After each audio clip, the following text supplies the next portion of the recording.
Bom dia, pessoal. Espero que esteja todo mundo me vendo. Não que isso seja uma boa coisa, mas para o bem da aula, né? E me escutando bem também. Senão vai dando uma manifestação aí que o Fernando está aqui para ajudar a gente, tá? Então, meu nome é Cláudio Cury, eu sou o Fellow de Córnea e Catarata, junto com a Marina e o Halson, na coordenação do Dr. Pedro Paulo. E eu queria, antes de mais nada, fazer um agradecimento à doutora Marina Veloso, que me cedeu os slides para eu aproveitar, porque essa conversa nossa hoje tem a ver com a aula dela na semana passada. Então, não que nós iremos revisar a aula propriamente, mas tem tudo a ver o conteúdo, porque hoje nós vamos estar falando do consenso latino-americano de alergia ocular, né? Então, aqui, vamos começar mencionando que o consenso tem que ser uma coisa que as pessoas que participaram concordem, né? Não que toda a comunidade concorde, mas isso é feito por pessoas de notório saber na área, ok? Então, o objetivo, como está sublinhado aí, era estabelecer a definição, classificação, o estadiamento e desenvolver as recomendações, né, mais pertinentes, mais testadas e mais validadas para diagnóstico e tratamento da alergia ocular. Então, foi um grupo de 10 especialistas da América Latina, vou mostrar aqui alguns, e para ter um consenso, um dos critérios era que pelo menos 2/3 tinham que estar concordando com aquele determinado critério. Então, aqui, só para mencionar, e está enachurado em amarelo, né? Foram algumas pessoas de São Paulo, 2 pessoas da Argentina, e do México também 2 pessoas. Então, eram 4 de fora e 6 de São Paulo, e tem algumas participações, como nesse nome aqui que vocês estão vendo, in trials.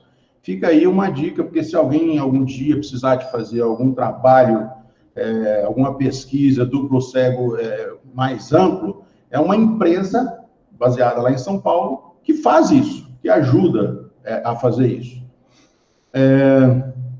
Interessante que a gente tem sempre que analisar os artigos que a gente está lendo. Tem uma palestra do professor Wallace Chamon, que ensina muito bem como a gente lê um trabalho e o que você tem que avaliar, né? Então, por exemplo, todos esses aqui têm conflitos de interesse com uma empresa, ok? Na minha apresentação aqui, eu coloquei alguns medicamentos. As pessoas participantes não colocaram o nome de nada, apesar desses vínculos, ok? Muito bem. Nesse consenso, o que tem que fazer como método para você fazer um consenso? Você tem que selecionar os médicos, né? Os experts, mesmo que não seja na área médica. Tem que contratar ou ter alguém que vá coordenar tudo isso, que é aquela empresa que eu mencionei, que é o Research Organization. Você tem que ter os questionários, que geralmente é enviado o questionário antes, as pessoas já fazem uma peneira primeiro. Depois, esses questionários são analisados, esses dados, as informações colocadas lá são analisadas. Depois de tudo isso, né, até aí muito frio, você tem que ter uma reunião presencial. E quando ela é em Miami, melhor ainda, né, como foi o caso dessa reunião presencial. E depois dessa reunião, disso tudo, você tem que apresentar os resultados. Então, hoje aqui, nós vamos focar nos resultados, ok? Tenho certeza que muita gente vai ter alguma percepção, ou semelhante, ou um pouco diferente. Depois o Dr. Pedro Paulo vai fazer as intervenções dele e colocar o que é bom e o que ele usa na prática e o que serve para o nosso dia a dia. Então, vamos lá. A primeira coisa, né? Vamos definir. Pessoal, vamos definir. O que é que nós estamos falando? Então, a primeira coisa que ficou definido é o uso do termo. Então, o termo é alergia ocular. Então, tá bem tranquilo que é esse o termo que a gente usa e pode usar. O que quer dizer isso? Alergia ocular, né? Então, tá escrito aí. Doença inflamatória da superfície ocular, então não está distinguindo exatamente de onde na superfície ocular, envolve córnea, envolve conjuntiva, ok? Envolve pálpebra, então é da superfície do olho. Recorrente, geralmente, na grande maioria das vezes ela é recorrente, então um episódio único não caracterizaria uma alergia ocular. O mecanismo fisiopatológico seria a hipersensibilidade do tipo 1, ok? Nós vamos apresentar rapidinho da aula passada o que ela é. Então, são os mastócitos, os anticorpos, os antígenos que vão fazer uma liberação de substâncias e vão produzir essas reações. Então, tá. Sensibilidade tipo 1 associada ou não a outros tipos de reações de hipersensibilidade. Em geral, do tipo celular tipo 1, ok? Isso aqui nós vimos na aula da doutora Marina semana passada, né? Você tem as células de defesa, as interleucinas, as células de memória, as células plasmáticas, e aqui os anticorpos IgE. Então, quando a gente está falando de alergia ocular, nós estamos basicamente falando de pacientes que têm já essa memória IgE exacerbada, que vão se ligar aos mastócitos sensibilizados, vão liberar essas substâncias aqui, que vão, então, agir aonde tem que agir. Músculo, vaso sanguíneo, glândulas mucosas, plaquetas, nervos, e na série branca, principalmente os eosinófilos do sangue, ok? Então, é isso que acontece em termos genéricos. Você tem uma reação de hipersensibilidade imediata e uma um pouco mais tardia, com variação de horas entre elas, mas pode ser várias horas, ok? Então, é isso que faz parte da aula passada, mas essa é a tipo 1. Então, isso é alergia ocular, tá? Nós estamos falando de um consenso. Então, o consenso está nessa direção, nesse rumo. Definimos. Então, nós vamos agora classificar.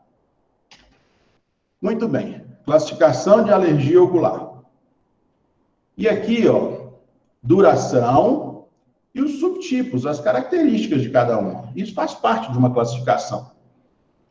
Nessa parte de duração, mais do que 66,67%, quer dizer, isso é igual a 2/3, tá? Pega 2 divide por 3, você vai ter isso aí, 66%.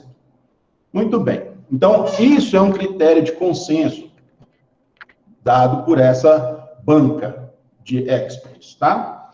Então, menor do que 66 ou 67, para arredondar, não haveria consenso.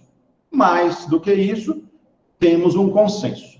Então, esse consenso classificou em termos de duração a alergia ocular em aguda, crônica e recorrente. Ok? Aqui nós temos, da aula da doutora Marina, isso aqui. Ela já tinha passado para a gente, né? Formas agudas e leves. Então, olha só, aqui nós não temos na classificação de duração desse consenso latino-americano se está falando em leve ou grave.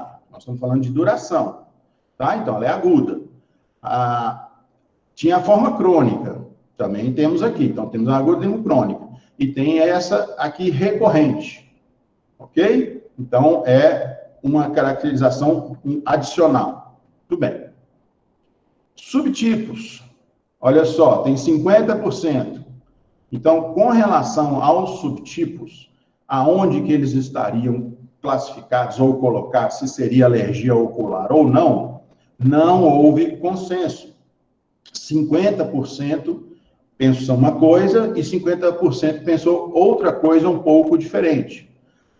E onde que a dificuldade ficou? Ficou nessa parte aqui, ó. Se nós estamos falando que era uma hipersensibilidade do tipo 1, mediada por IgE, nós temos algumas situações que não são mediadas por IgE e estavam também compondo aquele quadro típico ou parecido com a alergia. Então, essa blefaroconjuntivite de contato e a conjuntivite papilar gigante. Então, 50% achou que essas duas aqui deveriam entrar como subtipo. Os outros 50% achou que deveria ficar só com isso aqui, que seria exatamente dentro da IgE mediada, né? Uma reação mediada pelas IgEs, que está dentro da definição. Então, parece ter um sentido de ficar só com essas aqui que eu estou passando o mouse em volta. Bom, mas existem essas outras duas que estão envolvidas, estão ali juntas, aparecem concomitante ou a posteriori, e ficou, então, essa dúvida. Ok? Então, alergia, tivemos o consenso na duração e não tivemos um consenso formal nos subtipos. Ok? Então, só para relembrar, conjuntivite alérgica perene, esse aqui é a sigla em inglês, perine conjuntivitis, conjuntivite alérgica sazonal, a vernal e a atópica. Ok? Muito bem. Da classificação, nós vamos para o diagnóstico ou diagnósticos diferenciais. Então, houve consenso em termos de diagnóstico do que você precisa fazer, né? Até me surpreendeu esse número de 66,67. Eu acho que devia ser 100%. Anamnese. Óbvio, tem que ter anamnese, né? O exame à lâmpada de fenda, nós oftalmologistas sem a lâmpada de fenda, a gente fica bem limitado, né? E a tinção, né? O tingimento com a fluoresceína. Se você não tem a fluoresceína também. Então, tudo isso aqui, para mostrar para você, não estou dizendo que é só isso para dar um diagnóstico, mas isso é básico. Então, esse teve consenso em como você faz um diagnóstico. Então, não existe ou não precisou de uma propedêutica eletrônica, uma propedêutica diferente dessa aí, que todo oftalmologista tem à mão, para fazer o diagnóstico. Então, ele é basicamente clínico. Diagnóstico diferencial, também houve consenso, tá? Pode ser que existam mais? Sim, claro, né? Do que essas duas aqui. Mas essas são as citadas no trabalho que a gente está aqui apresentando, nesse consenso. A síndrome de disfunção lacrimal e as blefarites. E também não diferencia se a blefarite é anterior, se ela é posterior, se ela é crônica, se ela é aguda. É isso aqui que está citado, ok? E eles mostram em algumas tabelas, em duas tabelas basicamente, os sinais e os sintomas que são representativos de alergia ocular. Então, vamos aqui. Nessa tabela, para a gente já resolver essa parte, todos são de extrema importância, né? Esse aqui é o nível de importância. Então, as papilas tarsais superiores, isso é um sinal extremamente importante. Hipertrofia papilar conjuntival difusa, também extremamente importante no diagnóstico.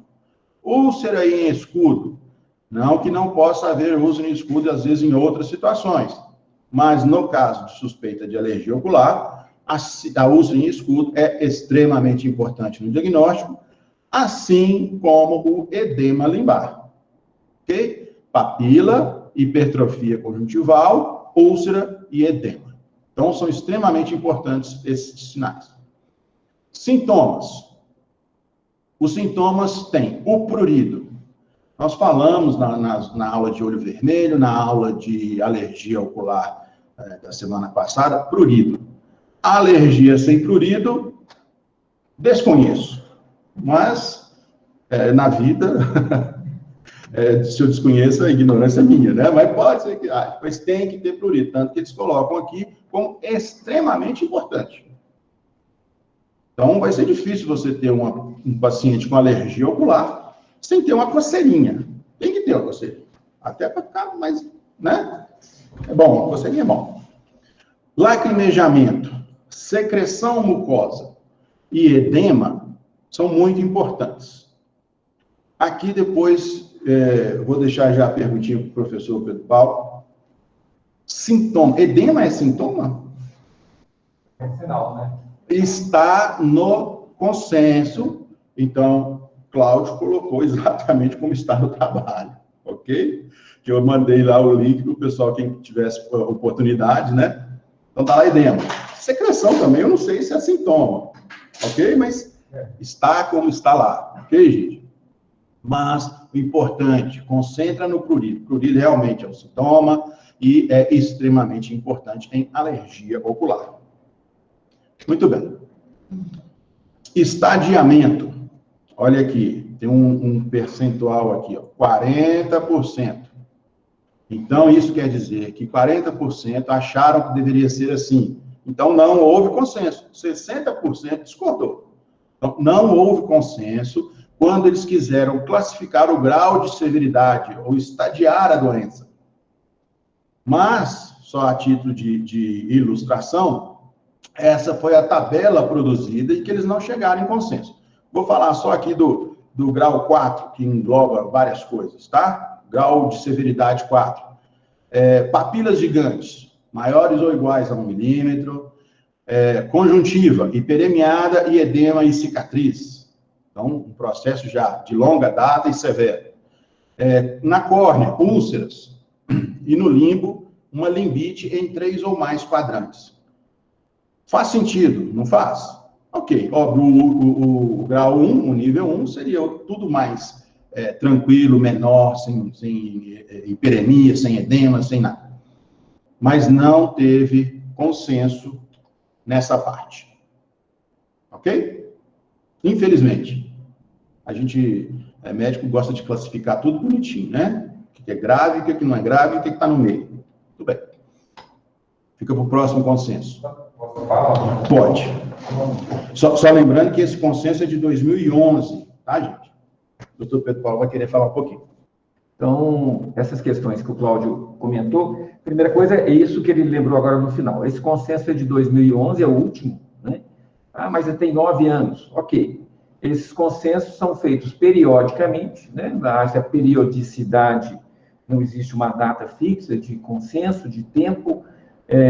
A necessidade, muitas vezes, faz antecipação do consenso, se houve alguma mudança muito grande em termos de identificação da doença ou de tratamentos revolucionários, né? Metodologias de exames revolucionários, aí você pode até ter esse consenso mais antecipado. Mas, periodicamente, eles fazem. Bom, apesar de ser de 2011, é o que nós temos. O que nós comentamos é o seguinte, a importância desses consensos. A importância do consenso também é para proteger o médico. Quer dizer, você tem que se embasar em alguma questão para poder tomar as suas condutas. Então, se você está tomando condutas que têm um embasamento da maioria dos seus colegas, da maioria dos médicos, isso te dá um amparo, né, para alguma eventualidade de algum problema em termos de um tratamento ou de uma cirurgia que você possa estar fazendo. Então, esses consensos são importantes nesse sentido, né? Bom, algumas questões práticas. Primeiro, é esse nome aqui, tá vendo que aqui é uma doença inflamatória. Nós vamos ver lá na frente que tem uma certa discordância nisso, porque eles classificam isso aqui como inflamatória. Depois nós vamos ver um pouquinho lá na frente sobre o tratamento e vai haver uma certa discordância nisso daqui. Então, ela é inflamatória, ela é recorrente, não tem aquilo que nós tínhamos comentado. Alergia na expectativa do paciente, da família do paciente, você tem que deixar uma expectativa de não ter cura. Você não vai ter cura alérgica, você vai ter controle alérgico. Então, ela é recorrente. Isso faz parte da doença. Então, isso tem que estar claro para os pacientes para não haver aquela cobrança de resultado imediato, coisa que não vai acontecer. Hipersensibilidade tipo 1, e naquelas outras mais agressivas, a ceratoconjuntivites, né? Aí nós já temos a questão da hipersensibilidade tipo 4 também associada, mas a tipo 1 é a hipersensibilidade de base, né? Uma outra questão aqui, que ele usa o termo alergia ocular. Por que ele coloca ocular? Porque ele também pode colocar no termo a questão das blefarites que estão envolvidas com processos alérgicos também, né? Então, esse é uma doença que abrange não só o olho, mas os anexos oculares também. Essa parte nós já vimos com a Marina, o Cláudio também já salientou, então vamos pular. Classificação. Então, O consenso aqui da forma aguda, crônica e recorrente, né? Isso facilita um pouco nosso tratamento, o que nós vamos enfrentar, né? Se é uma conjuntivite que tem um primeiro episódio, um episódio mais rápido, né? Se é uma conjuntivite daquelas, geralmente as ceratoconjuntivites, que são crônicas, anos de duração, né? Você tem as sazonais que vêm e voltam, quer dizer, elas passam um período de acalmia, você acha até que ficou livre do processo, e ela aparece de novo lá na frente, né? Essa questão aqui é muito interessante, os subtipos, né? Que esses, como o Cláudio já salientou, esses primeiros aqui, isso daqui já é antigo, né? Essa definição da conjuntivite perene, que é aquela que acontece durante o ano todo, uma boa parte do tempo, geralmente associado a patógenos de dentro de casa, né? Ácaros, pó doméstico, pelo de animal, as sazonais, que, como o nome está falando, vem de tempos em tempos. A sazonalidade pode estar relacionada com pólen, né? Com temperatura, frio, calor. Então, geralmente, é época do ano, né? Se é inverno, se é verão, geralmente isso está relacionado com situações extra-casa, né? Outdoors, né? Vai para o trabalho e tem um contato e aí que ele piora, né? Vai para a casa da avó no final de semana e piora. Então, você já começa a desconfiar de alguma coisa nesse sentido. A vernal, que é a antiga, né, conjuntivite primaveril, que esse termo é um termo europeu, para o Brasil não funciona muito bem, na Europa funciona bem por causa da sazonalidade, mas é aceito no mundo inteiro, então a primaveril ou vernal, e a atópica do adulto, que é muito parecida com a vernal, ambas são de tipo 1 e tipo 4 de ação, né? Por isso que elas são colocadas na forma mista, elas são graves, recorrentes, lesam a córnea, né? Aqui esse C não é de conjuntivite, é de ceratite, né? Então, ceratoconjuntivite, isso é importante, porque ela define que essa é uma forma mais agressiva, com possibilidade de comprometimento da acuidade visual definitiva do paciente, né? Por causa da lesão corneana. Diferente dessas duas primeiras, que isso geralmente não acontece. Ela é uma doença de conjuntiva, né? Não é uma doença de córnea. E aqui que tem a confusão que o Cláudio estava comentando, que é a respeito da blefarite entrar ou não, né? A blefaroconjuntivite de contato, ela entra ou não entra? Ela faz parte ou não faz parte dessa entidade? Né? Como é muito frequente a associação, acaba uma parte das pessoas achando que sim, que isso aí tudo é primo, né? É um primo um pouquinho distante, mas é primo, né? Bom, então, nesse ponto não teve um consenso, então você pode ficar mais à vontade para você decidir que time que você quer. Né? Isso aqui é uma coisa muito interessante. Quer dizer, o que se precisa para diagnosticar a conjuntivite? Nada, você precisa do seu basicão de consultório, sua vivência, né? Seu basicão de consultório, nada sofisticado, nenhum OCT, nada de muito complexo, né? A visão do médico, né? Então, aqui nós temos aquela doença clássica que você precisa do conhecimento médico e de um mínimo de recurso de propedêutica para você poder fazer o diagnóstico. Você poderia sofisticar isso daqui com análise laboratorial, pesquisa de GE na lágrima, pesquisa de GE na conjuntiva, tudo isso aí pode ser feito. Mas é mais acadêmico do que prático, né? Aqui os diagnósticos diferenciais, assim, de disfunção lacrimal. Por quê? Porque é muito comum a queixa do lacrimejamento associado com a conjuntivite, né? E toda disfunção lacrimal pode ter lacrimejamento. Ou o contrário, o olho seco, que também pode dar as situações semelhantes, né? Uma hiperemia, que é comum às duas entidades, uma superfície ocular que é fluopositiva, com aquelas ponteadas difusas. Então, tanto uma síndrome de excesso de produção lacrimal, como uma síndrome de falta de produção lacrimal, síndromes de disfunção, elas podem confundir o diagnóstico com a conjuntivite alérgica, né? Principalmente se você tem uma blefarite alérgica associada, que aí confunde mais ainda. Então, aí entra esses quadros de diagnóstico diferencial. Algumas vezes você não separa uma coisa da outra, né? Você acaba fazendo um tratamento ali combinado, pensando nas duas formas, porque realmente algumas vezes elas se misturam e é de difícil identificação. Sinais e sintomas, aí entra aquela confusãozinha, né? O edema, para mim, realmente é um sinal, não é um sintoma, né? Bom, o que a gente, vamos esquecer essa parte aqui semântica, vamos no que interessa para a gente. Então, as papilas, né? Isso é característica de alergia, tá, gente? Papilas, essas papilas são muito mais vistas no tarso superior, nós já comentamos sobre isso, os folículos são mais inferiores na conjuntiva frouxa, a papila ela está presente mais na conjuntiva, está aderida a um plano de resistência, quer dizer, o tarso, né, ou perto do limbo, onde ela tem uma estrutura mais resistente para ela se ancorar. Então, nós vamos procurar a papila no tarso superior, e vamos procurar folículo no tarso inferior. Não necessariamente obrigatório, mas é onde que nós vamos procurá-los. A úlcera em escudo, como o Cláudio falou, é uma evolução, nem toda alergia vai ter um úlcera em escudo, mas a úlcera em escudo é uma associação muito frequente nos casos da ceratoconjuntivites, né? Onde você tem as alterações papilares muito importantes, machucando a córnea e fazendo a úlcera. O edema limbar é o quadro clássico da conjuntivite aguda, né? É aquela conjuntiva que você pode ter, não, desculpa, essa talvez ele tenha falado mais dessa, que é um edema de conjuntiva mais difuso, e o edema limbar é aquele limbo que está hipertrofiado, né? A própria definição de limbo é que não tem um limite, né? O limbo é uma transição da esclera para a córnea, então você não tem um limite definido. Porém, quando você tem um edema no limbo, esse limite que já não é bem preciso, fica mais impreciso ainda, né? Muitas vezes formado por edema de conjuntiva, por papilas limbares. Então, essas são características de modo geral. Tem que ter todos esses quadros para você definir uma conjuntivite? Não, né? Você não vai ter naquelas conjuntivites agudas um quadro de úlcera em escudo.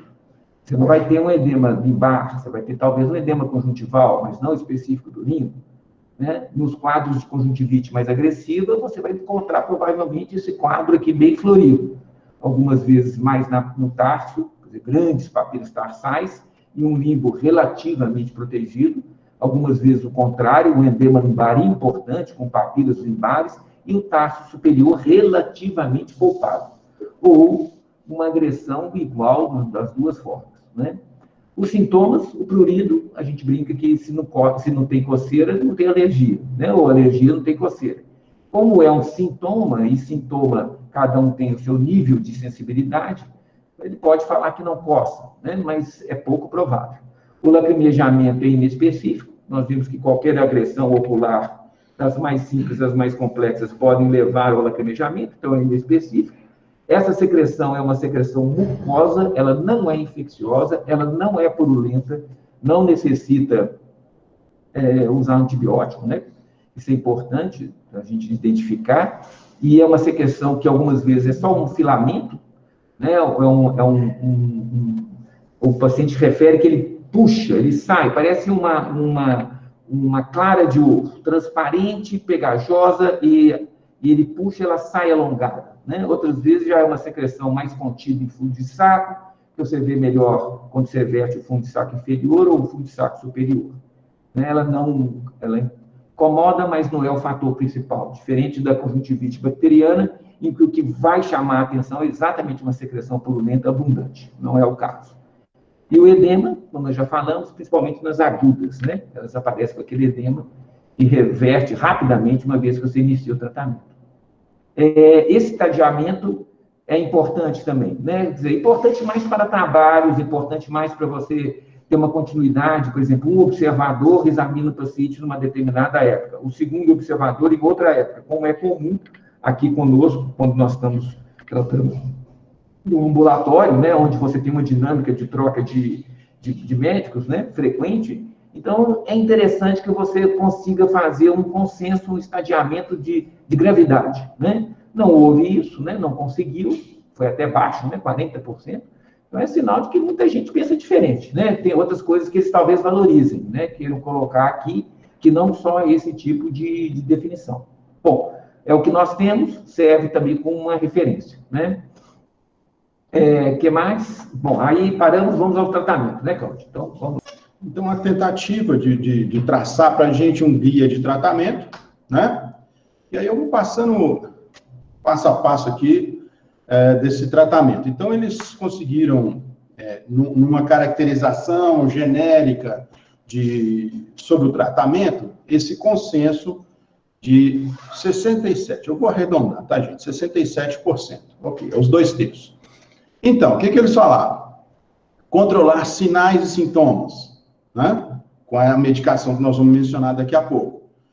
E também favorecer, escolher essas medicações e alguns controles e trabalhar na tolerância a essas medicações. Então, eu não posso ter uma medicação que funciona muito bem, mas não é tolerável pelo paciente. Então, isso aqui foi o consenso: controlar sinais e sintomas e tolerar as medicações propostas. Medidas profiláticas ambientais, né? Que é igual o contato com alérgenos ou alergenos. Então, isso aqui todo mundo falou que deveria ter. Mas é inespecífico. E não foi consenso 100%, foi 67%.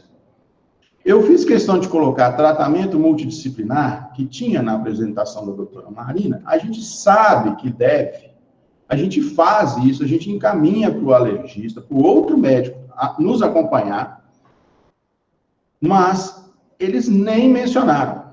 Não tem menção a isso no consenso. Ok? Esclarecido? Então, eles consideraram os sintomas por nível de importância, o grau de importância, tá? O controle dos sintomas é extremamente importante, óbvio. Sinais, ou melhora dos sinais, extremamente importante. Tolerância, extremamente importante. Qualidade de vida, extremamente importante. Tempo de ação, extremamente importante. Óbvio, quanto mais rápido, melhor, né? Quanto mais rápido você controlar. Custo é muito importante, talvez inclusive se tratando de América Latina, mas é muito importante. Eles não colocaram como uma coisa sem ter que pensar. E a melhora da acuidade visual também como muito importante. Apesar dela não ter sido apresentada como um sintoma, que poderia ter sido, né, em partes anteriores desse consenso.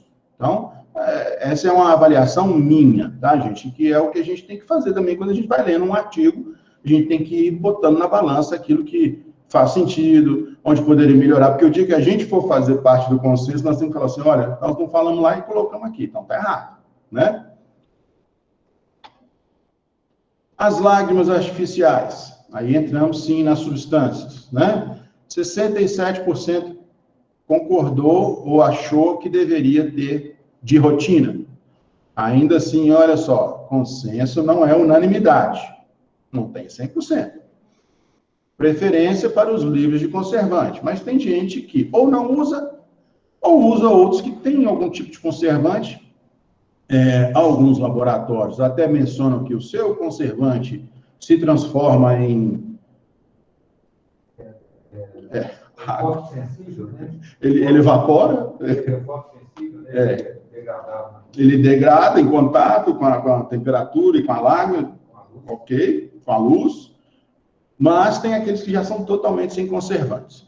E serve, como a gente viu na outra aula, é como se você estivesse lavando mesmo, limpando e tirando da superfície aquele antígeno que vai desencadear a reação. Então faz sentido, mas de rotina, 67%, tá? Então, entrou no consenso, ótimo. Antihistamínicos tópicos, 80% acha que deve. Ótimo, né? Por um período não muito longo, mas menor do que 4 semanas. Esse é o tempo que eles acham que deve ser usado o antihistamínico. Essa outra parte aqui, ó, é da nossa aula anterior. Eu não vou entrar nesse detalhe, porque nós já vimos isso. Então, nós estamos falando só do consenso. Um antihistamínico que tem sua função, tem o seu momento, tem a sua hora, com menos de 4 semanas. Alguns exemplos. Estabilizadores de membrana. Eu acho que parece que nós evoluímos muito de 2011 para cá. Porque era de uso, era 100%. Olha aqui, gente, 100%. Então, nós já temos hoje, tenho certeza que o doutor Pedro Paulo vai falar, que nós já temos hoje uma visão um pouco diferente, né? Isso entra, o estabilizador de membrana, ele entra numa fase da cadeia do imunológica que nós, quando pegamos o paciente, ele já está em outra fase. Você pode até usar, talvez, para uma estabilidade num outro período, por um outro tempo, depois que você controlou. Mas, nessa época, em 2011, 100% dos panelistas falaram que deve usar por período indefinido de tempo. Tá bom? Tem aqui 2 exemplos. É o cromoglicato de sódio. Agora, medicamentos de múltipla ação. Eu não sei se tem de múltipla ação, a medicação de múltipla ação. De ação dupla eu sei que tem, tá? Mas eu tinha que respeitar o que estava lá no consenso. Então, lá ele cita os antihistamínicos e estabilizadores de membrana e anti-inflamatórios. Na posologia, de 1 vez ao dia, mono intake daily, ok? Então, esse foi o consenso que eles interpretaram como sendo factível e que é o melhor. Então, aqui sim, você tem... Tem porcentagem? Não dá porcentagem. Ele não fala. Ele fala só que teve o consenso, mas não tem a porcentagem. Então, eu estou entendendo que pelo menos 67% dos panelistas aprovaram essas medidas aqui, tá? Então, antihistamínico e estabilizador, você entra em 2 momentos da fase. O anti-inflamatório também em outro momento da reação alérgica, ok? Alguns exemplos, cetotifena, epinastina, olopatadina, alcaftadina. Os que a gente usa aqui no dia a dia. Vasoconstritores tópicos. Interessante, né? Eles estão no mercado, uma busca rápida, 3, 6, 9, 10. Mas tem 20% que recomenda, ou que usa, ou em situação específica. Aí, talvez a gente possa ter algum momento que a gente também queira usar, mas 80% não recomenda. Então, de uma maneira, ele não entrou, o vasoconstritor tópico não entrou no consenso para ser utilizado, ok? É essa forma que a gente está pensando. Não entra no consenso. Anti-inflamatórios não esteroidais tópicos também não entrou no consenso. 90% não recomendou. Às vezes a gente vê sendo usado. Talvez por custo, é o que você tem? Ok, cada um tem que avaliar. Mas no nosso consenso, que a gente tem que seguir, que a gente pode se orientar por ele, não está classificado, não está colocado. Corticoides tópicos. Aqui sim, 67% acha que devem ser usados. Mas não é a primeira opção. Então, nós temos todos os outros recursos anteriores já mencionados, né, e cada dia um pouco mais aprimorados essas medicações, mais específicas, não é a primeira opção. Não podemos deixar de descartar e lembrar sempre dos efeitos colaterais. Preferir os milesimais, por um período inferior a 2 semanas. No dia a dia, talvez haja controvérsias, isso é o que está no consenso, tá? Que também, vou falar aqui, ó, os mais fortes, apenas em crises agudas intensas, de 2 a 4 semanas. Não é interessante? Os milesimais, menos do que 2 semanas, e os mais fortes, com mais efeitos colaterais, de 2 a 4. Gente, eu estou simplesmente reproduzindo o que está no consenso, tá? Não precisa concordar com eles não, mas está lá, ok? Então, foi assim que eles classificaram. Então, tem aqui o flutinol, que a gente usa muito, o Arlex, que é a etabonato, Aurex, o Loteprol, que é o Loteprednol. Então, Temos o Maxidex, Predforte, estou citando nomes comerciais, que é o que a gente vai ter que, às vezes, prescrever. Apesar de que eu gosto muito de prescrever o básico, né? Então, é fluormetolona. A farmácia, só que alguns questionam a eficácia de alguns genéricos. Bom, isso é outra discussão, mas está aí. Não é a primeira opção, preferido os milesimais e usar os mais fortes nas crises muito agudas e intensas. Faz sentido. O corticoide, só relembrando, ele corta a cadeia de reação num ponto muito interessante que afeta todo o restante da cadeia. Então, ele é muito bom. O que a gente não usa de cara é pelos efeitos colaterais. Imunomoduladores. Eu acho que na época não devia ter. Mas nem tem tanto tempo assim. Mas 90% não recomendou. Então, eu achei interessante. 90%. O que a gente hoje está usando quase que de rotina, a gente já tem um protocolo na cabeça, né? Se eu entrei com um corticoide, aquele corticoide eu tenho que tirar, e ele ainda tem algum sinal, eu tento trocar por um imunomodulador. Ok? Nós ainda estamos tateando um pouco os efeitos a longo prazo do imunomodulador, mas hoje eles parecem ser menos deletérios do que o corticoide, a longo prazo. Então, hoje, a gente tem usado o tacrolimus a 0,03% e a ciclosporina a 2%. Ok? O Restasis é a ciclosporina a 0,05%, que percebe-se que pode não ter diferença, às vezes, com placebo.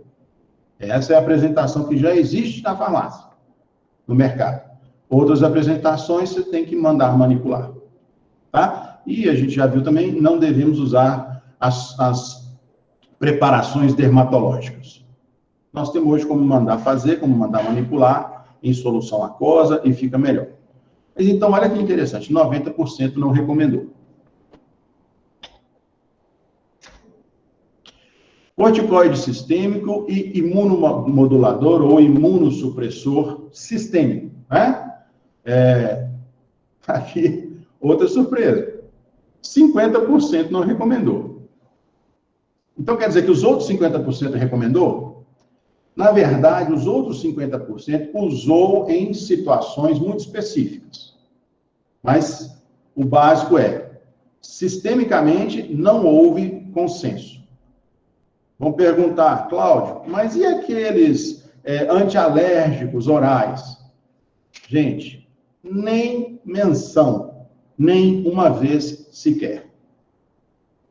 Não houve menção nem uma vez sequer. Nem nos tratamentos não convencionais, que eles não recomendam. Vacina, e lá está citado exatamente esses três, tá? Não recomenda vacina, não recomenda homeopatia e não recomenda acupuntura. Foram os três que eles citaram, achei interessante, né? Cromoterapia, então, nem pensar, tá? Mas, tá aí, são coisas que a gente já evoluiu. Será que a gente evolui tanto assim em 9 anos? Tomara, né? Dizem que o conhecimento dobra a cada 2 anos. Então, bom, imunoterapia específica eu deixei aqui porque nós vimos isso na semana passada, não somos nós que vamos indicar, a gente pode orientar, mas não somos nós que vamos fazer isso, mas a gente já usa como recurso, que não é do consenso, tá? Só para a gente lembrar. Tratamento cirúrgico, isso fala no consenso. No consenso fala que indicam em 80% concordou que deve indicar, para casos extremos. Ou seja, quando você tem úlceras atrapalhando ou no eixo visual que não se resolvem, quando você tem essas papilas gigantes produzindo mais úlceras, mais dano ao epitélio da córnea, tá? Ao estroma, então aqui e aqui você deveria ter que tratar. E outras situações mais extensas e graves, ok? Então, sempre em casos extremos, sim, está preconizado no consenso o tratamento cirúrgico. Não qual? Não fala qual. Tá? Aqui é um adicional, tá? Porque eu fui procurar, o doutor Pedro pedindo, não, vê se tem alguma coisa mais nova. Então, eu achei na seção de otorrinolaringologia. Então, nesse consenso deles de 2018, uma coisa que eu achei interessante, que também no nosso consenso não mencionou em momento algum, né? Isso é para alergia, rinite alérgica. Tá? Os antihistamínicos intranasais, achei muito interessante. São mais efetivos para os sintomas oculares do que os corticoides intranasais. E mostram uma redução consistente dos sintomas e melhoria na qualidade de vida. E aqui embaixo fala, os estudos, a maioria dos estudos, mostrou que o intranasal, né, os antihistamínicos intranasais, são superiores aos os corticoides intranasais para espirros, prurido, rinorreia e sintomas oculares. Então, eu fui achar um negócio lá da otorrino, uma coisa que pode melhorar na nossa área. Isso não está no nosso consenso, tá, gente? Está no consenso da otorrinolaringologia. Mas eu achei interessante porque foi o que eu achei mais recente, de 2018. Está aqui as referências e agradeço. O doutor Pedro Paulo agora vai falar tudo que eu falei errado. Cláudio, como sempre, ótima exposição, ótima aula, direto, objetivo, excelente. Então, vamos lá na os objetivos do tratamento, nós já falamos, né? Controlar sinais e sintomas e tolerância às medicações. Né? Você vê que ele não fala de cura, ninguém fala de cura, fala de controle. Então, isso é importante, aquilo que nós já comentamos. A associação com as medidas profiláticas ambientais. É lógico, se você tem um estímulo, né? Eu tenho alergia a camarão, eu preciso tomar remédio? Não, desde que você não coma camarão, é muito simples. Mas quando você vai para ácaro, pó doméstico, pelo de animal, flor, planta, que são poluição, coisas que você tem em contato o dia inteiro, por mais cuidado que você tenha dentro do seu ambiente, por mais cuidado que você tenha dentro da sua casa, você não vive dentro de uma bolha. Então, você vai acabar entrando em contato com algum desses alergênicos, e se você for sensível, isso vai desencadear um processo alérgico, né? Mas vale essa questão do controle, né? Que mais aqui? O que eu pensei aqui? Sinais e sintomas, controle de sinais e sintomas, é óbvio, né? Tolerabilidade, por quê? Nós temos que pensar que uma boa parte dos nossos pacientes serão crianças. Você pingar, quem é pai e mãe sabe a dificuldade de colocar remédio para criança. Se você tiver que pingar 4 vezes por dia um colírio, e 4 vezes por dia você tiver que brigar com esse menino para pingar o colírio, esquece, não vai dar certo, né? Ele vai chorar, ele vai espernear, ele lava o colírio, ele esfrega o olho, é uma briga de foice, então não vai dar certo. Então, se a criança não entender que aquilo não incomoda, não arde, né? Então isso facilita demais. Se você tem uma podologia de 1 vez ao dia, para aquela criança que é resistente à medicação, ela é mais vantajosa do que a podologia de 2 vezes ao dia. É uma briga só por dia, não são 2 brigas por dia. Outra coisa que você pode fazer para crianças, você pode pingar o colírio com ela dormindo. Não tem problema. Você vai pingar à noite, quando ela estiver dormindo, você pinga no cantinho, né? Aqui no cantinho do olho, abre um pouquinho o olho, aquele que dá só aquela superficializada no menino, e ele dorme. E acabou. Né? 2 vezes ao dia dá para fazer? Dá. Você não precisa ser tão exigente de horário. Você pode, por exemplo, pingar à noite e pingar na dormidinha dele da parte da manhã, lá pelas 10 horas, naquela sonequinha, você pinga também.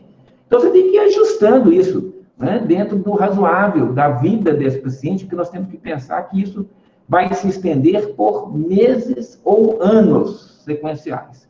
Então, não é aquele jogo de um antibiótico que durante 1 semana você faz o sacrifício, a casa quase cai, mas você consegue, depois de 1 semana, parar com o processo.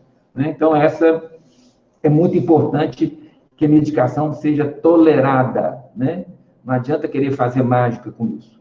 A qualidade de vida, porque o alérgico, é um problema o alérgico, né? Quem já foi alérgico, quem tem criança alérgica, isso muda o padrão de vida. Você vai viajar, você tem que levar o kit de sobrevivência do alérgico. Você não sabe o que você vai encontrar.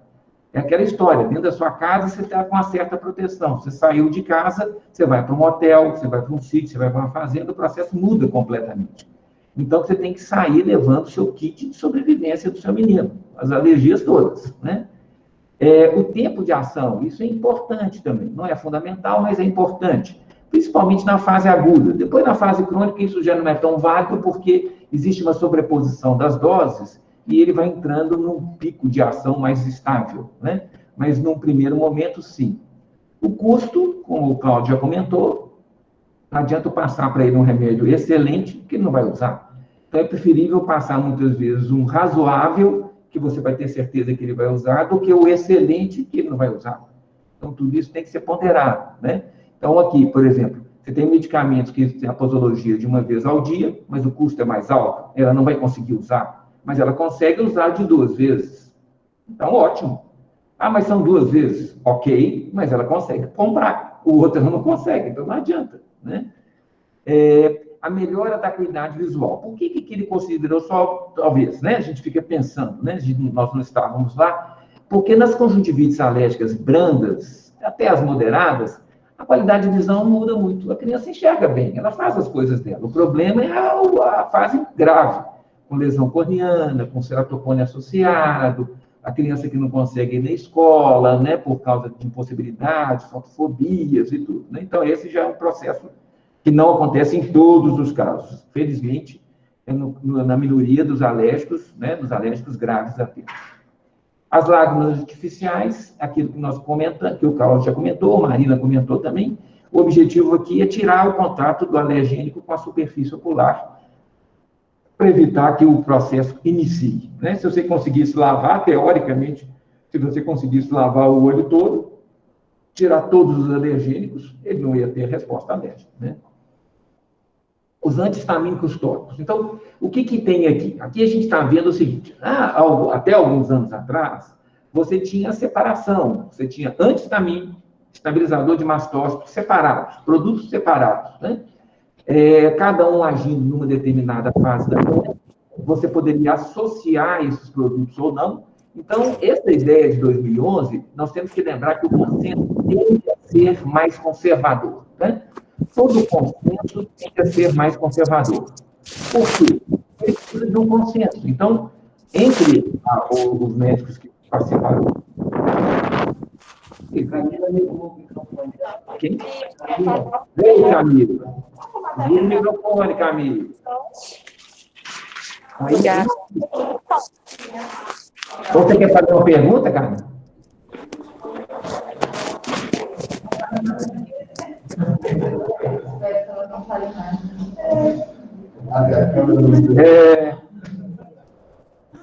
Estou me esfregando assim para um lado para o outro, ele não sabe onde é que eu...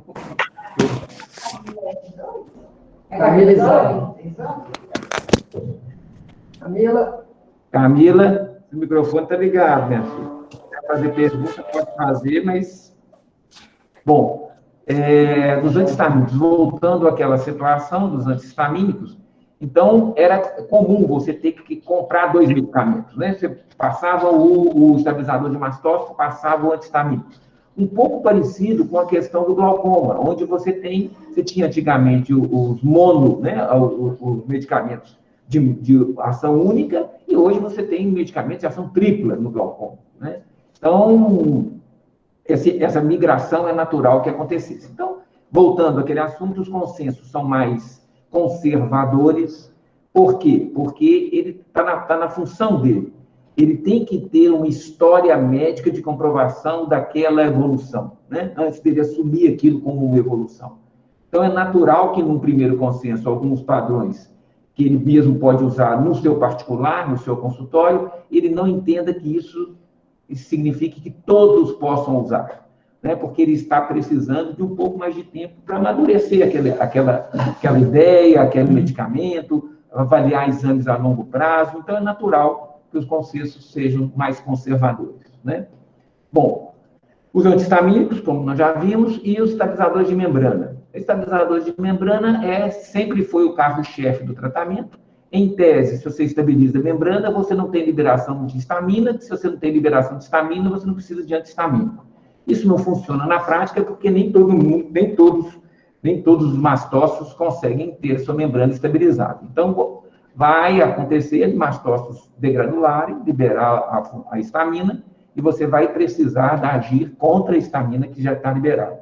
Ou outras células, né? Porque esses estabilizadores de mastócito não são estabilizadores de eosinófilos, não são estabilizadores de linfócitos, então eles também podem fazer liberação de histamina, e aí você tem o processo associado. O que você tem hoje? A associação, que é o mais tranquilo. Então, você usa os medicamentos de múltipla ação. Interessante, né, Cláudio, que eles não colocaram quantos por cento, eles só colocaram que os médicos aceitam como um consenso, mas não quanto por cento, porque a tendência é essa, você usar a medicação associada, né? Não tem lógica nenhuma você precisar usar 2 colírios, custo maior, medicação diferente, aquela coisa toda, se você tem um colírio que resolva as coisas de maneira melhor. Então, a tendência é que isso tome conta como é hoje, né? Você não... Se eu perguntar aqui para vocês, me fale o nome de um antihistamínico, vocês não lembram. Mas se eu falar, me fale o nome de um antialérgico, vocês vão lembrar esses todos que estão listados aqui, porque é o que nós usamos no nosso dia a dia. Legal. Vasoconstritores tópicos, 80% não recomenda, nem poderiam recomendar. Essa é a alegria dos farmacêuticos, né? O cara chega na farmácia e passa esse tanto de coisa aqui para ele. Então, é aquela história do me engana que eu gosto. Você vai usar um vasoconstritor, o olho vai ficar mais calminho, e a mãe vai ficar satisfeita, porque funcionou, porque é imediato, né? Ele pinga, daqui a minutos o olho está claro, mas o processo continua, você tem os efeitos rebotes, é aquela coisa toda. Então, é igual você tomar um antitérmico para a infecção. Não adianta você tomar só um antitérmico, você tem que tratar a infecção, né? Então, isso está banido, né? A gente não deve nem pensar em usar, mas é muito comum, muito frequente, os azulzinhos, né? Então, quando a mãe fala, eu usei um colírio, aí não sabe o nome, não sabe nada, é um azul, o azul é porque o frasco deles é quase todos são azuis, né? Então, esses azulzinhos aqui, perigo. Anti-inflamatórios não esteroidais tópicos, 90% não recomenda. Aí entra uma coisa interessante. Qual que é a definição mesmo de alergia ocular? Uma doença inflamatória. Eles mesmos falaram que é uma doença inflamatória. Se é uma doença inflamatória, por que você não usa anti-inflamatório na doença? Que coerência é essa, né? Aí, o que a gente vê? Na prática, você precisa dos anti-inflamatórios nas conjuntivites brandas, essas conjuntivites sazonais? Não. Realmente não precisa. O processo inflamatório local é baixo. Onde que você vai ter que entrar com isso? Nas ceratoconjuntivites, quando você tem aí a associação do hipersensibilidade tipo 1 e a tipo 4.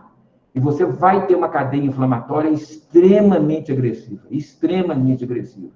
Então, você deve, nesses casos, entrar com anti-inflamatório. Ou corticoide, ou imunossupressor, como o tacrolimus, que tem a sua potência anti-inflamatória importante, ou associar um anti-inflamatório não esteroide, né?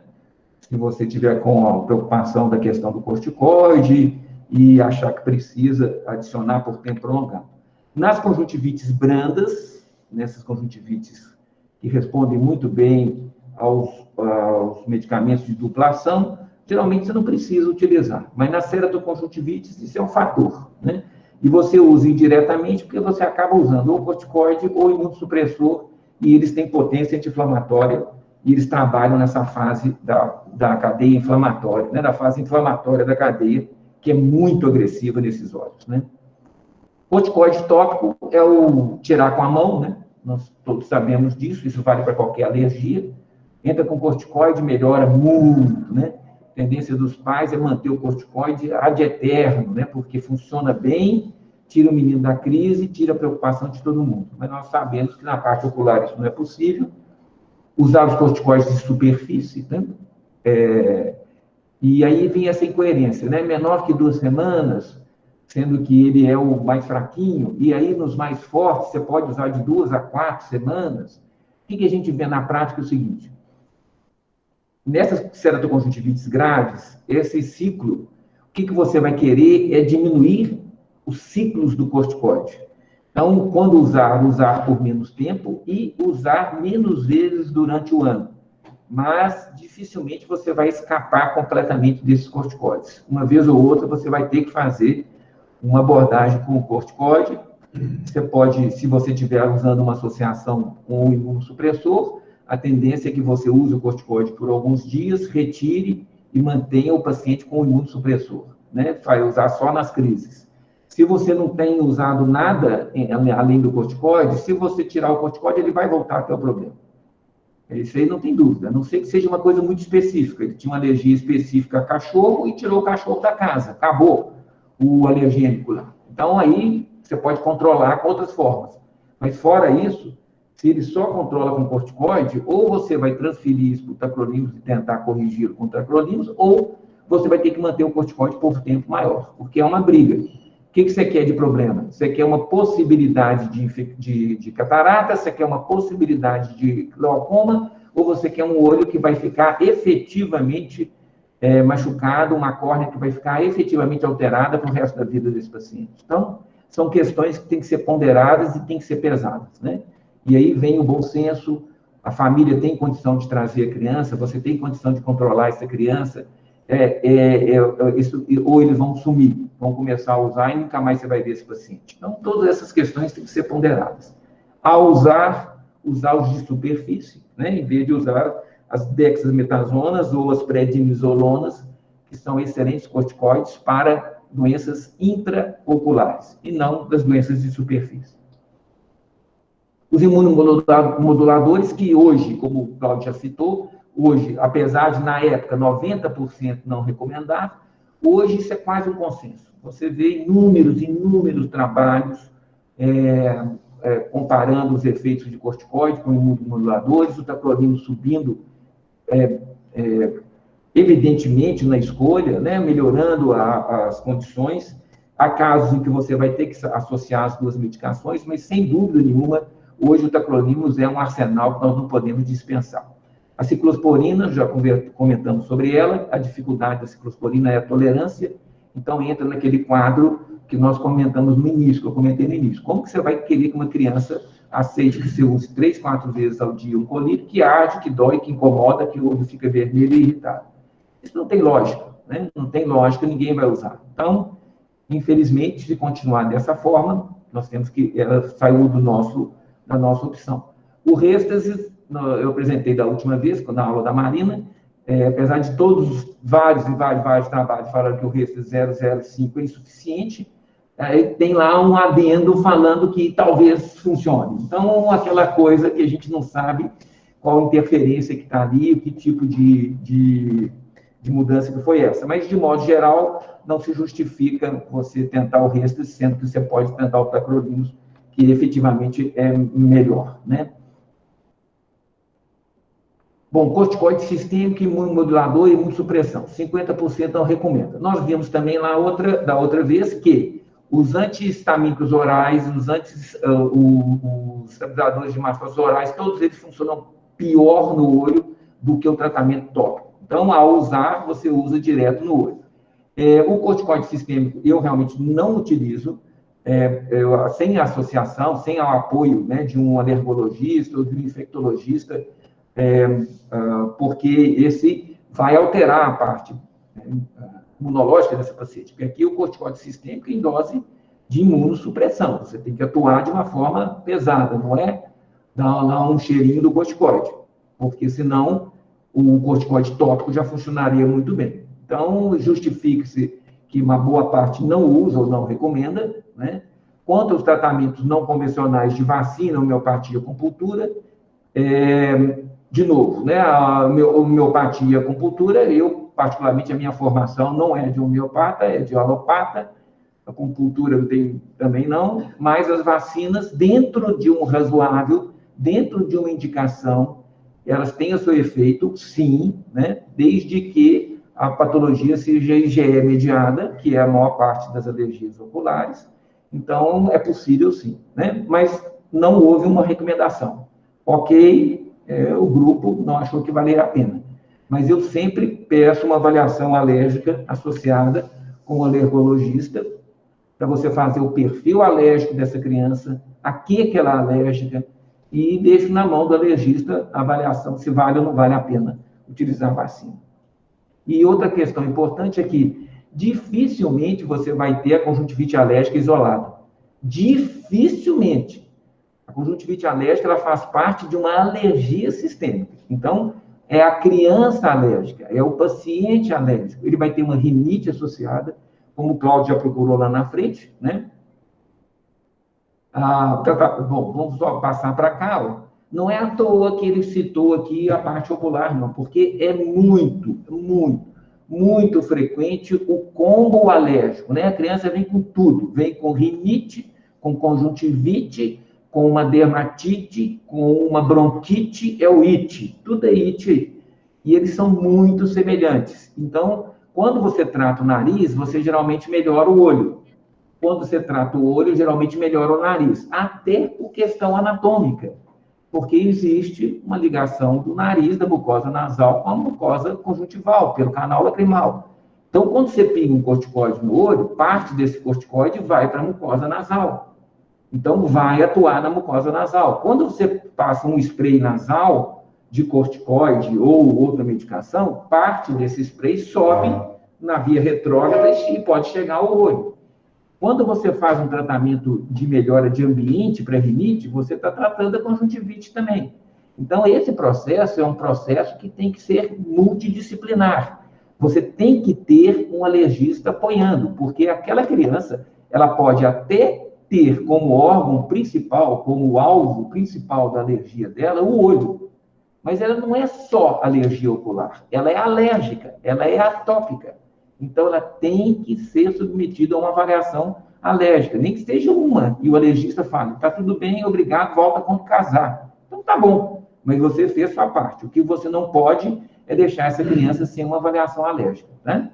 Porque quando você faz esse perfil e a família identifica as causas da alergia, isso facilita demais a vida da criança. Ela sabe o que ela vai proteger a criança. Né? A gente fala em criança, mas vale para o adulto também.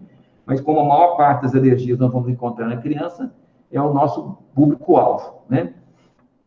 Tratamento cirúrgico, ele não cita qual especificamente, aqui pode ser ressecção cirúrgica de papila, crio de papila, né? Corticoide subtarsal, né? Aqui no Fornix, né? Então, são técnicas que você pode utilizar, que deve utilizar. Vocês já imaginaram isso daqui, roçando o tempo todo, 24 horas por dia na sua córnea? Quer dizer, sustentável, né? Se você consegue uma melhora clínica, ótimo, mas de um ponto para frente, você tem que fazer a remoção cirúrgica dessas papilas. Você pode fazer remoção cirúrgica associada com recobrimento de conjuntiva, de membrana amniótica, são técnicas que vão se sofisticando aí. Né? A limpeza dessa úlcera é fundamental. Se você não tira esse tecido central aqui, esse epitélio não vai fechar, ele não fecha. Essa remoção é muito fácil, ela pode ser feita, inclusive, até em lâmpada de fenda, se o paciente permitir. A gente opta pelo bloco cirúrgico por conforto, tanto do médico quanto do paciente, mas é possível fazer, porque é um tecido muito frouxo, ele sai com muita facilidade. A questão é que você está tratando com uma criança sensível, que tem uma fotofobia, e que você está com se você vai usar uma espátula, ok, é menos pior, mas no consultório, se você vai usar uma agulha, é mais perigoso, né? Então, você deve fazer no bloco. Mas a retirada dessa substância é muito fácil, é muito tranquilo. E realmente, depois que você tira, o epitélio fecha aqui muito mais rapidamente. Tudo bem? Aqui de novo, tá? O intranasal, tá vendo que aqui também é a mesma coisa. O intranasal tópico é mais eficiente do que o sistêmico. Isso é importante, né? Uma coisa que a gente não vê, que a gente tem sempre dúvida, o corticoide nasal interfere na pressão ocular? Porque o que você vê na prática? Um bando de crianças, mas muitas crianças que usam regularmente o corticoide nasal. E você não vê uma proporção desses casos que desenvolva glaucoma. Então, assim, essa é a dúvida, né? Nós é que não estamos vendo, nós é que não procuramos, porque você não fica medindo pressão em todo mundo, em todas as crianças que usam. Quer dizer, isso é um problema nosso? Ou aquele tipo de corticoide, o corticoide nasal, que é diferente do corticoide ocular, ele tem menos efeito colateral do que o corticoide ocular. Ou a absorção da mucosa conjuntival, ela é mais importante nesse efeito do que a absorção pela mucosa nasal. Quer dizer, o efeito sistêmico daquele corticoide é baixo. Né? Já no olho ele é maior alto porque a posologia é tópica. Né? Então, essas são questões, né, que a gente tem que ver. O que funciona no nariz não necessariamente vai funcionar no olho, e vice-versa. Né? Você tem os mastócitos, que são diferentes. Os mastócitos do olho têm uma característica diferente em termos de proporção dos mastócitos TC ou mastócitos CT, diferentes dos mastócitos da parte respiratória. São diferentes. Então, essa proporção pode justificar o efeito melhor de uma medicação numa área do que a outra. Né? Então, são essas questões. Mas, de modo geral, esse consenso foi muito importante.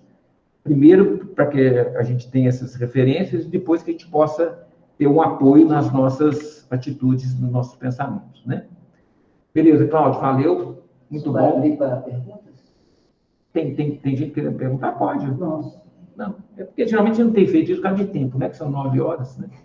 Ok? Eu só falei da Camila, né?